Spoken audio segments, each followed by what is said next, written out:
Mr. Excel podcast is sponsored by Easy Excel. Learn Excel from Mr. Excel episode 1412.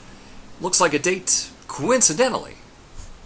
Hey, welcome back to the Mr. Excel netcast. I'm Bill Gell, and today's question sent in by David from California. David is getting some data from SAP. Now, he didn't say this specifically, but I suspect it's really coming down as a CSV file.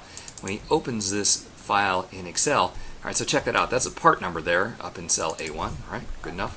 But as he starts to scroll down through this data, check out what happens down here in row 73. All right, first off, like the previous part numbers, these are not left justified.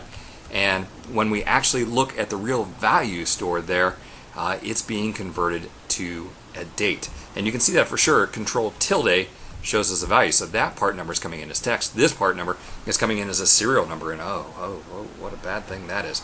Okay, so I started thinking about this. Well, what could we do? We could use the text function.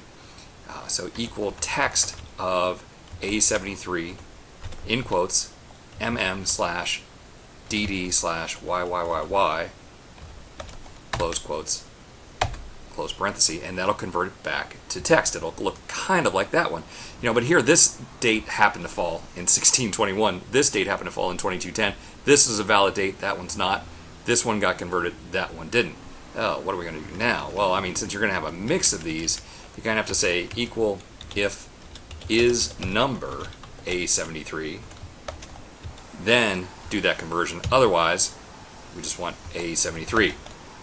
Scroll over here so you can see that. Whoops, too far. So there we go. And then you'd kind of have to copy that. And what's really frustrating, I don't know why SAP would do this. This is just probably one of the more annoying things I've ever seen, is those part numbers only appear not on every row, but on every other row. So it's going to be a painful way to do this. Hopefully, David's going to have some sort of a macro to deal with these and put all these back together in a single row or something like that. The other way to go would be to not pull it in as a CSV file. You'd have to go back to the original data and do that little trick in Internet Explorer, or in Windows Explorer, to say, hey, I want to see the extension even if it's a known item, and then rename it from .csv to .txt. All right, yep, that's okay. So then we will, in Excel, pull that file in. Because it's a text file, we now get to go through the text to columns wizard.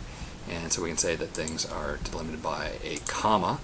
And oh, by the way, this first column here, I want you to treat that as text. And then even if it happens to coincidentally look like a date, it's going to come in as a text field instead of a date. Just to prove it, you can see up there.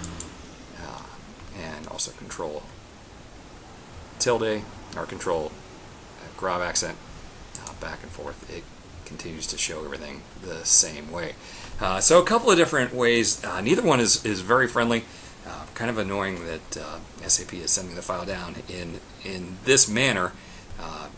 If it was at least all in column A, we could kind of do a nice formula that would solve it. So, David, that's why it's happening. A couple of solutions, a couple of workarounds. Neither one of those are things that I would enjoy doing, but of course better than going through and fixing them all manually. So there you have it. Well, hey, I want to thank you for stopping by. We'll see you next time for another netcast from Mr. Excel.